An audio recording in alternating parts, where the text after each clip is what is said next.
The 6 o'clock news starts right now. We begin with new information on that second arrest in the deadly mass shooting in Austin this past weekend. Austin police confirming late this evening a second suspect has been arrested in Killeen.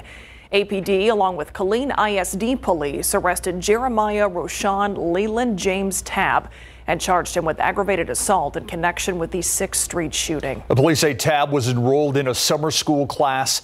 14 people injured in that shooting in Austin. One of the victims died yesterday. More charges are expected. Sexist and personal. Bexar County Judge Nelson Wolf using those words in a letter to Bexar County Sheriff Javier Salazar. Wolf says the sheriff failed to speak up against salacious and hateful attacks made by some on social media against Commissioner Trish DeBerry. Patty Santos has been working to get to the bottom of those comments and why it's putting an elected official at risk, according to the judge. She joined us live with details and reaction from Commissioner DeBerry. Patty? These attacks all stemming from the county's denial to purchase a new boat. This happened back in April. Now, Commissioner DeBerry says she has received hundreds of messages and texts, some of which she says threaten her life. Tonight, Commissioner DeBerry says the exchange back in April was never really a denial. It was simply a request for more information from the sheriff, which to date, she says, the sheriff has failed to provide. The post that sparked those comments was made by one of the top heads for the Black Rifle Coffee Company after the company made a $32,000 donation to the sheriff's foundation to purchase the new boat just last week. Now, for several hours, I have reached out to the coffee company about those comments, and we're still waiting to hear from them. But DeBerry says she's not blaming them for having received wrong information and making that post. But she says she's not going to be silenced or bullied into asking more questions about how county money is spent. It's egregious and disappointing to me that he knew about this on Friday. And to date, I have never received a phone call. His chief called my chief of staff and said, hey, how can we help? But in this instance, considering the gravity of the situation, the sheriff should have reached out to me personally. And it's disappointing to me that the chief law enforcement at the county, I cannot trust to reach out to, because it is my belief he instigated this.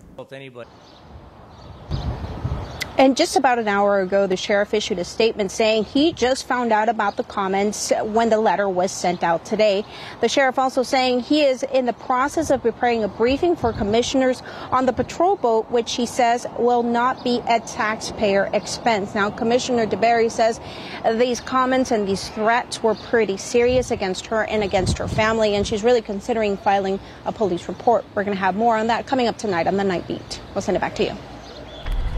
Thank you, Patty. The latest now from Guadalupe County, where the body of a San Antonio man has been recovered from the Guadalupe River 1 day after he went under trying to rescue his children. He and another woman went under as they rescued his children who had gotten caught in strong waters. The body of Cassandra Kendrick was recovered last night. The Guadalupe County Sheriff's Office has identified the man as Victor Villanueva. Tiffany Huertas live in Guadalupe County, where she just got an update on this whole thing. Tiffany joined us live. Tiffany.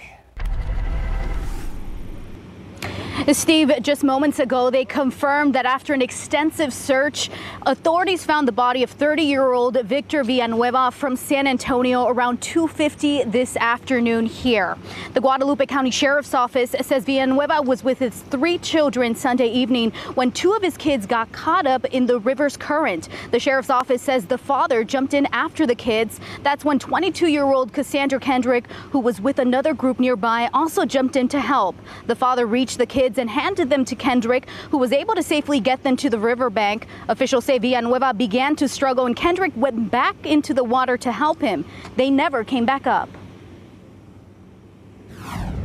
It's frustrating for us when we have situations like this. It's a tragic loss for everyone involved. There is a sign posted here that talks about the dangers of the water and the dangers of swimming in this area. However, multiple people continue to swim in this area. Kendrick's body was found by divers around 8:45 Sunday night. She was pronounced dead at the scene. Now, the cause of death of both Villanueva and Kendrick are determined as natural deaths. Authorities don't believe there is any foul play. Reporting from Guadalupe County, Tiffany Huertas, KSAT 12 News. A heartbreaking story. Thank you, Tiffany. On the eve of a city council shakeup here in San Antonio, a controversial East Side housing development got the go-ahead. The day before most of them will leave the city council, the 5 council members on the San Antonio Housing Authority Public Facility Corporation Board voted 3-1 with 1 abstention on a key financing vote for the Friedrich Lofts project that would be located at the old Friedrich complex on East Commerce. Several people who live in that area called in today to speak out against the development, which they don't believe will provide affordable housing. But council members were told that delaying could halt the project and possibly cause issues with a lawsuit settlement, which requires selling the property. The seller would be able to reclaim the land and would theoretically be able to reinstitute his lawsuit against the city of San Antonio. And that was an approximately $20 million lawsuit against the city.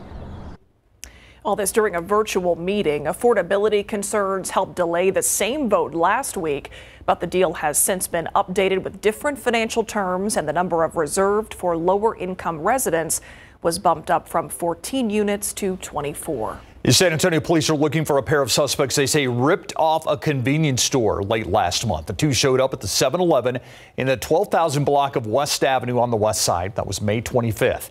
Police say they grabbed several items left without paying for any of it. When an employee tried to stop them, one of the suspects threatened them with a weapon. They left the scene in a blue pickup. This is a picture from the scene. If you have any information about either of those cases, call Crime Stoppers at 210-224-STOP. As extensive research surrounding the COVID-19 vaccines continues, guidelines continue to change. The CDC originally stated that you could not get the COVID-19 vaccine within 14 days of other vaccines, but that has changed. There are no longer any time limitations. Courtney Friedman explains why that's great news for parents. In the beginning of the vaccine rollout, the CDC remained cautious and saying people shouldn't get the COVID shot if they'd had another vaccine in the past 2 weeks. Not anymore. You don't have to turn somebody away because they had, say, a shingles vaccine 10 days earlier. Dr. Ruth Bergren with UT Health San Antonio points to the CDC's website, which now has an entire section on co-administration with other vaccines. That section saying COVID-19 vaccines and other vaccines may now be administered without regard to timing. This includes simultaneous administration on the same day, as well as co-administration within 14 days. It says substantial data collected shows the side effects are generally similar when vaccines are administered either together or alone. It was looked at and commented on specifically because a lot of children kind of got behind on their childhood vaccinations during the whole COVID shutdown. Now, parents with children 12 and up able to get the Pfizer COVID vaccine don't have to worry about scheduling multiple appointments. It's so hard sometimes for working parents to get kids to the doctor or get them to a vaccination site that it is probably better in the long run for everybody and for the health of the kid to go ahead and get the vaccinations done and not worry so much about the time interval. The CDC says if multiple vaccines are given at a single visit, each shot should be administered at least an inch away from each other. Courtney Friedman, KSAT 12 News. Today marks World Blood Donor Day, and it comes as South Texas is struggling to rebuild its blood supply. The goal is to reach a 7-day supply. For that to happen, the South Texas Blood and Tissue Center needs 600 blood donors a day. At this point, they'll settle for at least 200 donors to keep things going. The center says it's seen an increase in appointments, but it's a struggle to fill orders from local hospitals. If you'd like to donate, you can find locations nearest to you by visiting southtexasblood.org. In case you've missed it at the Whitty Museum, since its premiere there during the tricentennial, Ode to Juneteenth will be showcased at the Whitty on Saturday on Juneteenth.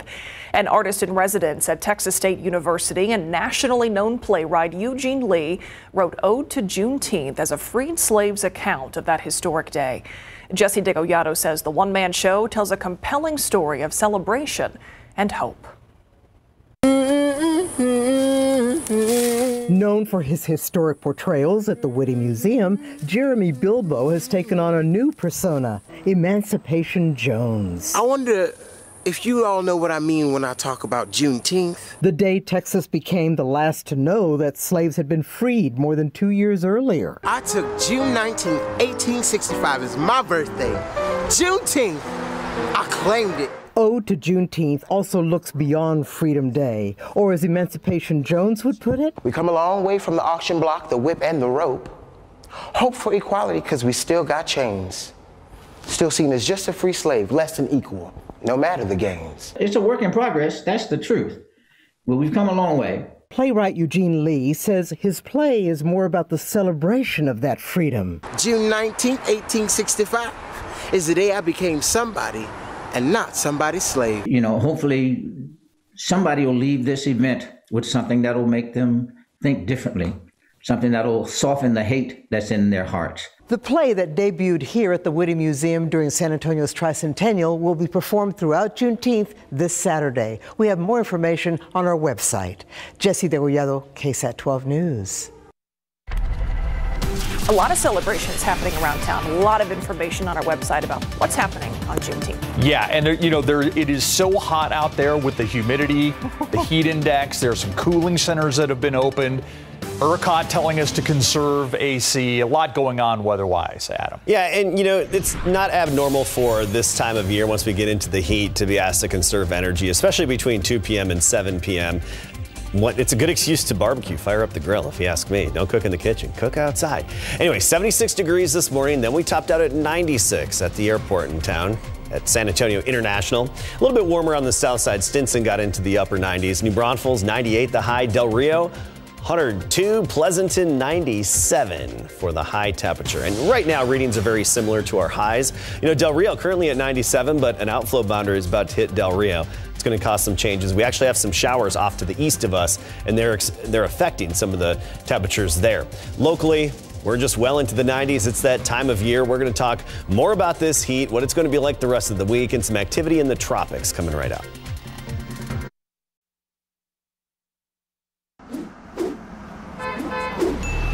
More than $300 million in funding is available for projects aimed at reducing congestion and improving air quality. And the Alamo Area Metropolitan Planning Organization wants to know where the public thinks that money should be spent. Our Samuel King has more on the process and how you can get involved. And when I'm crossing, because I stay over that way, I'm trying to cross, they're like, don't stop. A lot of people have gotten hit on this side of the road. Maria Ruiz lives near Enrique Barrera Parkway and says more sidewalks would make things safer here. When I'm walking, I have to walk through the edge of the street because there's no sidewalks, and the cars they just drive fast. Adding sidewalks is one piece of a proposed project along the roadway. The city of San Antonio is requesting more than $13 million for improvements here. The Alamo Area Metropolitan Planning Organization is in charge of distributing more than $300 million for transportation projects. Planning Program Manager Allison Blazowski says the Enrique Barrera project was one of 68 submitted for funding approval. And it's been on their list of projects that they've really wanted to do for many years. So that is actually their #1 priority project that they submitted to us. Another request is from VIA. It wants close to $5 million to launch express bus service from the fast-growing Alamo Ranch area to downtown San Antonio. The problem? The 68 proposed projects total $670 million. But again, there's only $300 million to allocate. That's where the public comes in. So we really need the assistance of the public to understand where their priorities are, what projects are most important for them. And here's how you can do that. You can log on to alamoareampo.org and click on It's Your Move. There's also a public hearing tomorrow evening beginning at 6. We'll have a link to all of this info at KSAT.com. The MPO board will make final decisions about those projects later this year. Samuel King, KSAT 12 News.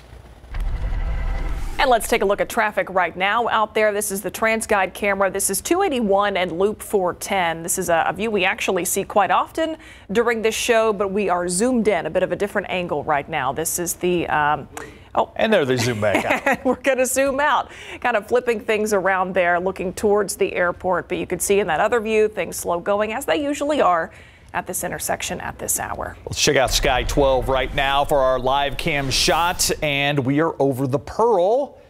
A little shade there, which is much needed on this Monday evening. Oh, yeah.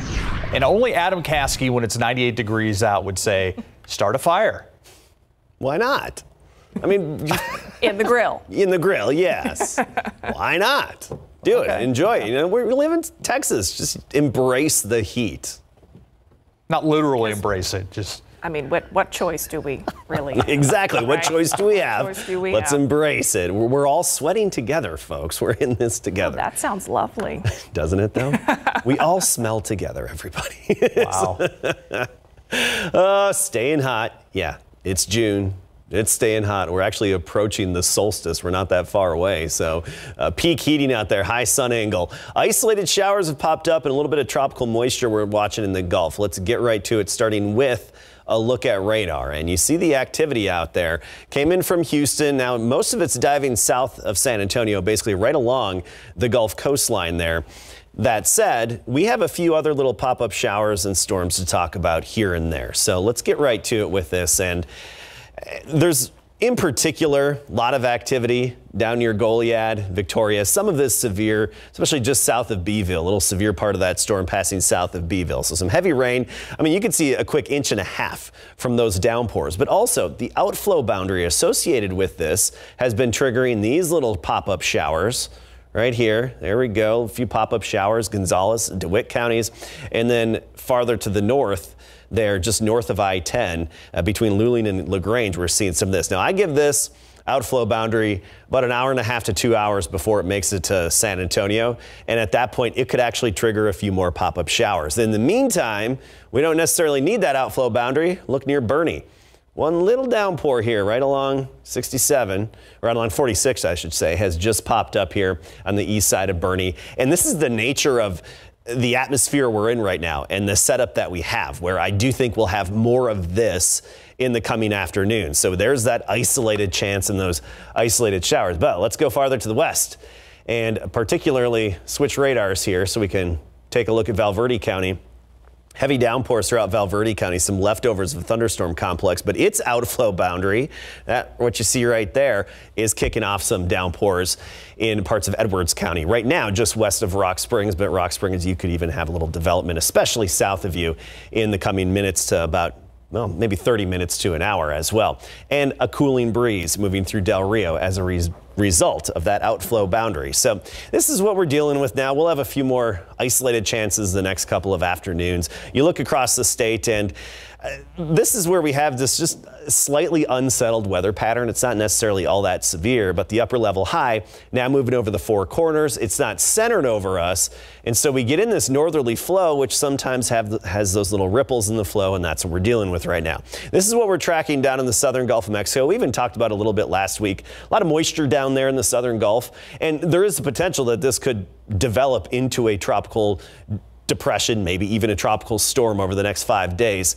Bottom line, though, for us is that all this deep moisture with it and corresponding showers and thunderstorms, red indicating the highest moisture content of the air, passing to the east of us. So by Friday, that moisture is coming on shore in Louisiana. Most likely it's going to stay to the east. Of course, that can change a little bit between now and then. We'll keep you updated, but right now it looks like we'll be dry from that tropical moisture we're watching. Tropical depression just off the east coast, that's going to stay out over the ocean and likely become a tropical storm. Then we're watching this little area, wave coming off of Africa that could be potentially a tropical system. But really the next couple of days, it's this isolated activity popping up here and there in the afternoons, and that's what we're looking at. All right, temperatures, let's get right to it. Victoria 76, LaGrange 75. You can see where it's rained recently. Ozona 72.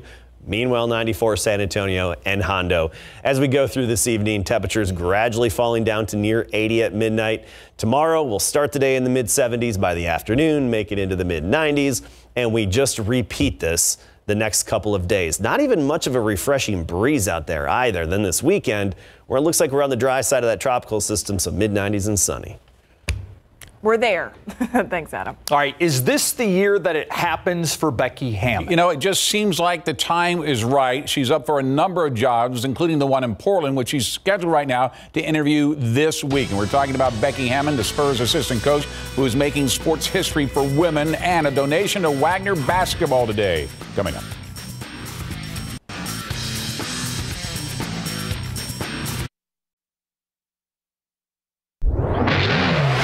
Spurs assistant coach Becky Hammon is poised to make history again. She is scheduled to interview for the vacant head coaching position for the Portland Trail Blazers this week. That's according to ESPN. That says the Blazers also intend on interviewing both Mike D'Antoni, who's currently an assistant coach for the Steve Nash and the Brooklyn Nets, and Chauncey Billups, who is an assistant with the LA Clippers. Hammon is also interviewing for the vacancy in Orlando, according to the Athletic. Hammon joined the Spurs coaching staff in 2014 after a 16-year playing career in the WNBA, becoming the first full-time female assistant coach in the 4 major sports in North America. She became the first woman to lead an NBA team in the Summer League games in 2015 and became the first woman to coach an NBA game during the regular season when Pop was ejected against the Lakers last December. Now she's poised to make more history for women in sports. A $1,700 check donated to the Wagner High School basketball team today by the Good Commission to finance their trip to Duncanville for the TABC Showcase. The TABC Showcase is to be held June the 25th through the 27th and gives a chance for students to be seen by college coaches for the opportunity to obtain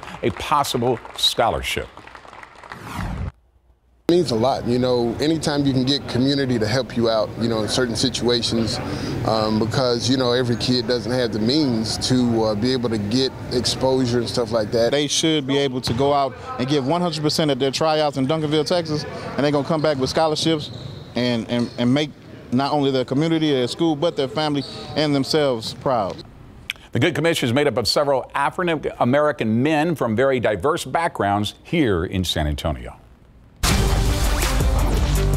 We told you at 5, the Southside quarterback Richard Torres has committed to play for Nebraska. Torres making that announcement on social media this afternoon after a standout junior season, leading the Cardinals to the district title in the playoffs. Now, after being offered 5 scholarships, he chose Nebraska. KSAT 12 Sports caught up with Torres this afternoon at a 7-on-7 tournament. Really, I wanted to go there because I felt the love, you know, from the beginning. They were, you know, like they always mentioned that, you know, as soon as we turned your highlight tape on, we knew that we wanted you. You were our #1 guy. And Coach Frost is, you know, he's a really good guy. And Coach Verduzco is a football fanatic. And then Coach Lubrick is a mastermind with the offense and everything. So I just loved it there. You know, the people there, too, were really good to me and my family. And, you know, it just felt right. Congratulations. The Texas Longhorns are headed to the College World Series for the 37th time after being able to sweep South Florida in the NCAA Super Regional held in Austin with Game 2 last night at Dish Falk Field. This after South Florida jumped out to an early 2-0 lead, but the Longhorns answered with a 4-run second, highlighted by a double by Trey Faltine that is able to score Cam Williams, moving Doug Hodo to third. Hodo would score off another double to right, this time by catcher Silas Arduin. And before the inning is over, the Horns are up 4-2. The Horns would expand that lead in the third when Faltine comes through again with a double to score both Williams and Hodo to make it 6-2. Then came the capper of the 7th when Williams slammed a 2-run shot to center, and Texas advances 12-4 with pitcher Tristan Stevens throwing for 5 2/3 of an inning. Let's enjoy it today and back to work tomorrow. You know, this team's never satisfied, and we know what we're capable of. This is just another pit stop on a great journey that hopefully this team can cap off with the national championship. And the Longhorns now wait to see who wins the third deciding game between Notre Dame and Mississippi State tonight to see who they face first in Omaha. And you remember how great Omaha is this time of year. It is a great place to be for the College World Series, awesome. No doubt. Thank you, Greg. We'll be right back. They are happening more and more often and can have far-reaching effects. Ransomware attacks on the Colonial Pipeline, attacks that shut down hospital databases, even a water treatment plant we have seen in Florida. So we want to talk in today's KSAT Q&A about what we all need to know when it comes to these ransomware attacks. And to do that, we have Chris Evans, who is the founder of Stash, a data security company, to explain what's behind all of this. And let's start with the very basics, Chris. What is a ransomware attack? Ransomware attacks are where attackers go after data, either home user data, company data, and they encrypt it to keep people from using it, or they exfiltrate it, they pull it out of their network, and they hold it ransom to extort people for releasing that information. So they can basically paralyze the system, for lack of a better word. Absolutely, because it's not only the system, it's the data that's on those systems, right? So imagine, you have a phone and you get a new phone and you're not allowed to transfer anything over to that new phone. How do you start over, right? That's what a ransomware attack does. It deprives you of your data, your systems, and you're back to square zero as far as these attackers are concerned. So who is often behind these attacks? I mean, it seems like it's not something that typically happens to an individual. It is a larger corporation, organization that is targeted. Well, the people behind these attacks are cyber criminals, right? They come from all over the world. They could be connected to nation states. But that's the real challenge behind ransomware, right? Is it's anonymous. Nobody really knows how these or who these attackers are, where they're coming from, because the nature of the internet is anonymity, right? So all of these attackers could be coming from anywhere. And it's a challenge for everybody to figure out who they are, where they're coming from, and how to stop them. That's where you come in. I mean, how do you fight these ransomware attacks?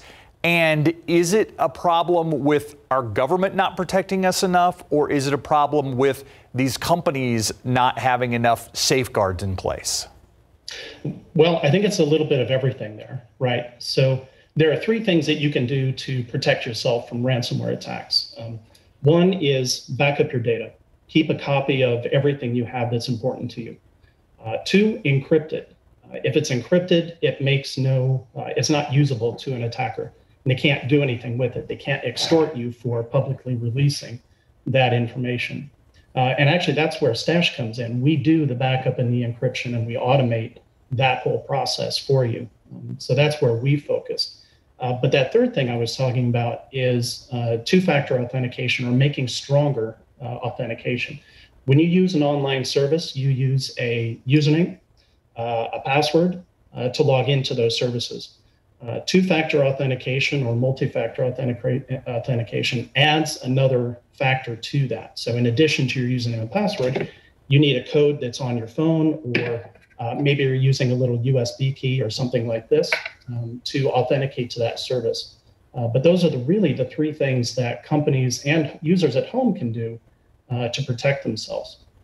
Your question about can the government help us with this?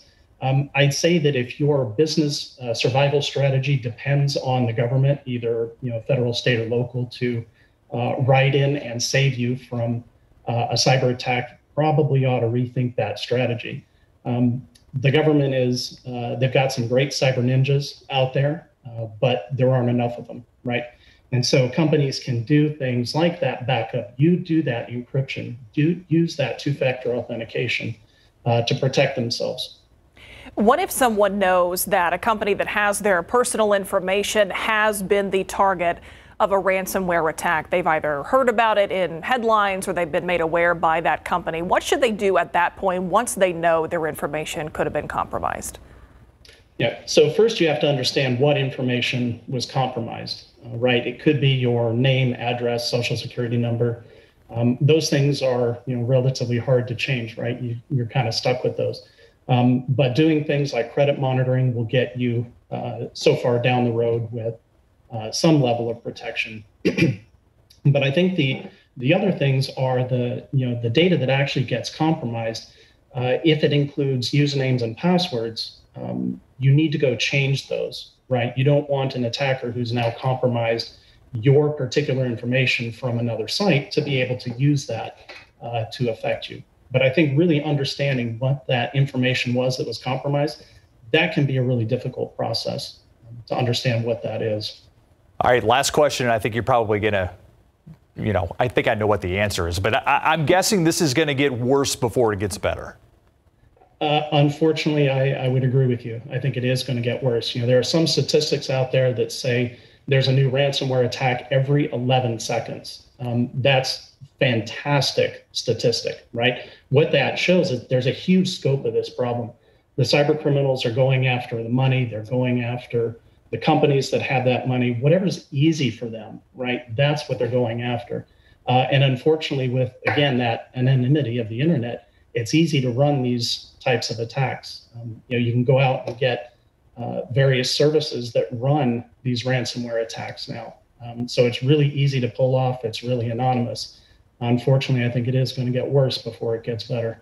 Every 11 seconds. That is incredible. Chris Evans with Stash, thanks for being here and shedding light on all this. Yeah, my pleasure. Thank you. Thank you for some great advice, too. We'll be right back.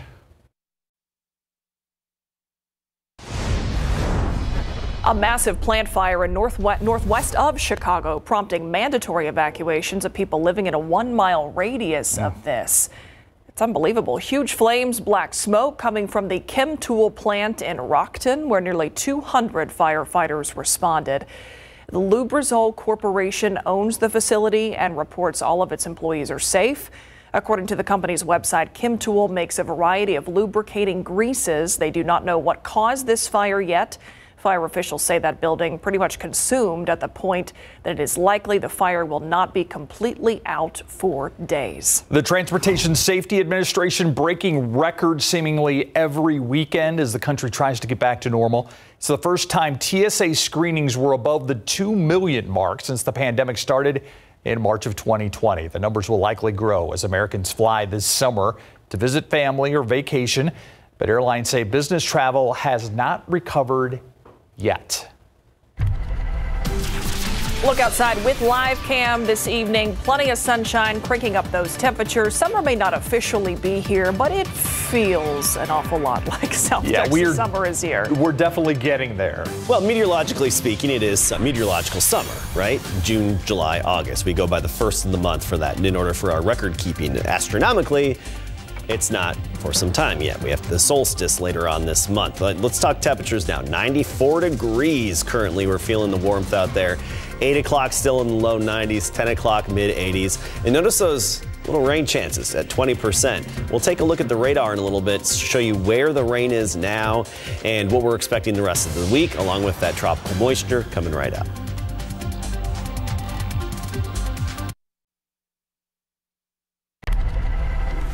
In the buzz today, there is someone out there in the world who recently paid thousands of dollars for a house plant in New Zealand. Experts say the plant is a very rare white Rhaphidophora tetrasperma.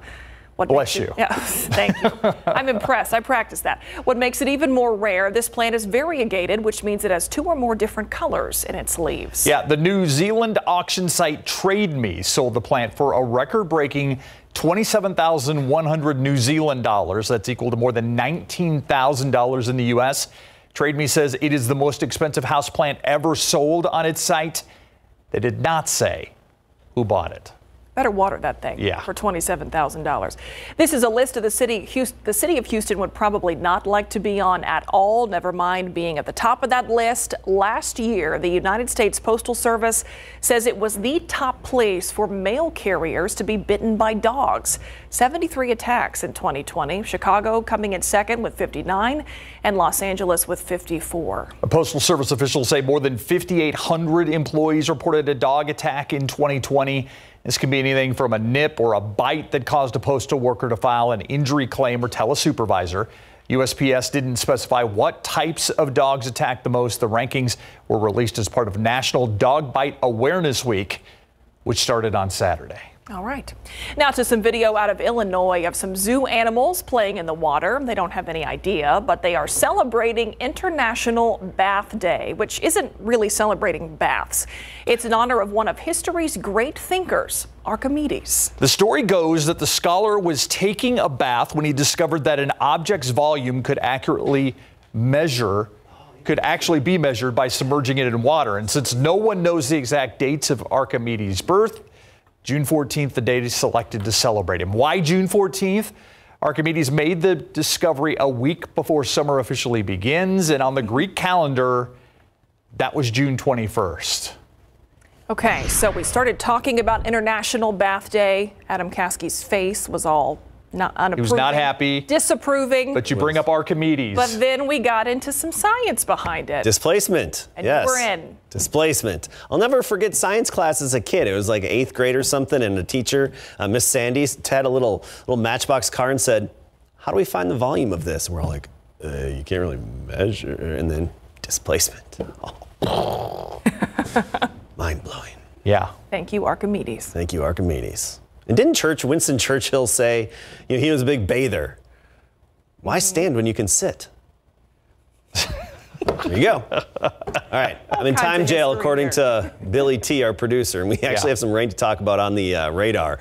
So a little natural shower out there in many locations southeast of town, particularly along the coastal plain. You even get into Karnes County, parts of Wilson County just getting clipped at this time. But this is also heavy rainfall, which can leave a quick 1.5 inches or more in some cases. That's where it's the heaviest and coming down the hardest. But here near Kennedy, just a few little downpours there. Not far from the Beck Ranch, actually. We got one little downpour there just southeast of it there on the county lines. Otherwise, you see this outflow boundary. This is moving through Gonzales County, heading towards Seguin. Oh, we have one new severe thunderstorm warning. This just pop up, just came in. This is near Luling. This is that downpour there. Could have some wind gusts up to 60 miles per hour and potentially even some hail, maybe up to a quarter size, but I think wind is the primary threat with this. Anyway, this outflow boundary that you see here, that's going to continue heading our way. And this outflow boundary, that, as it heads towards San Antonio, could actually trigger a few more showers and thunderstorms in the coming hour or two. So that's something we're watching. Also, just some general garden variety pop-up afternoon instability showers here and there around Medina County and even southern Kerr County. Not a whole lot to speak of, but I anticipate more of this over the next couple of afternoons. We're anticipating more of this type of activity. And you head closer to Del Rio, Rock Springs, just between Del Rio and Rock Springs, some downpours with that outflow boundary that's hitting Brackettville and should give you a nice little brief respite from the heat and a cooling breeze. But anyway, we're watching that severe thunderstorm, and of course we'll keep an eye on that from Luling heading into Guadalupe County. Here's the big picture. Upper level high, Big Blue H. It's not parked directly over us. It's displaced off to the northwest near the Four Corners. In turn, we've got this northerly flow aloft. Often within that flow is embedded little disturbances. That's what we're seeing. Kickstarted some showers and thunderstorms. We'll be in this trend the next couple of days, but we're not expecting anything very significant or too widespread. Watching this moisture in the Gulf of Mexico, it does have the potential to become a tropical system, a tropical depression, maybe even a named tropical storm.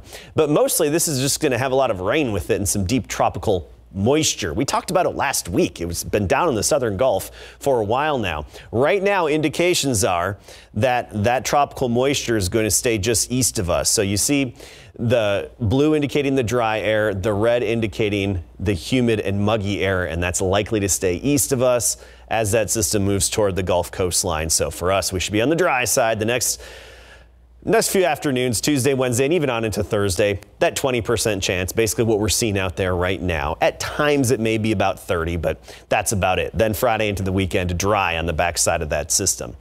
96, that was our high temperature today, 3 degrees above average, but the record 105, so that shows you our potential. Now we're at 94, feels like 100 when you factor in the humidity, and for the most part, temperatures in the mid-90s, still 100 closer to the border. This evening, it's going to be warm and muggy, those isolated downpours here and there through about 10 p.m. Tomorrow, back up to 100 in Del Rio, mid-90s for most of us, partly cloudy conditions, and not much of a breeze to cool us off either. Unfortunately, we're not looking at much of a wind, and temperatures really don't change much all the way through the weekend, mostly mid-90s. All right, thank you, Adam. In case you missed it, coming up next.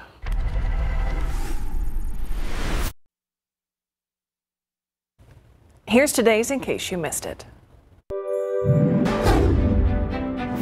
It is Monday, June 14th. We begin with new information on that second arrest in the deadly mass shooting in Austin this past weekend. Austin police confirming late this evening a second suspect has been arrested in Killeen. APD, along with Killeen ISD police, arrested Jeremiah Roshan Leland James Tabb and charged him with aggravated assault in connection with the 6th Street shooting. The police say Tabb was enrolled in a summer school class. 14 people injured in that shooting in Austin. One of the victims died yesterday. More charges are expected. San Antonio police and Crime Stoppers need your help finding a suspect who robbed a Wells Fargo bank on the city's northwest side. Police say a man walked into the bank, put a note on the plexiglass in front of a teller that said he had a bomb. He demanded money, and that suspect then took off with the cash and ran away. If you have any information, you're asked to call Crime Stoppers at number 210-224-STOP. You could get a cash reward for information. A reminder now, something you might have been putting off. It is now time to take care of your taxes today. The deadline to file is tomorrow, June 15th. The IRS gave Texans an extension to file their taxes after the February freeze resulted in a disaster declaration. That extension applies to certain deadlines that initially fell after February 11th and before April 15th. You are looking at basically an all-terrain wheelchair. This one being used on a California beach to get a wheelchair-bound surfer back and forth to the water. The chair was developed by AmSurf and students at the Cal Poly engineering program. Even comes with a surfboard carrier.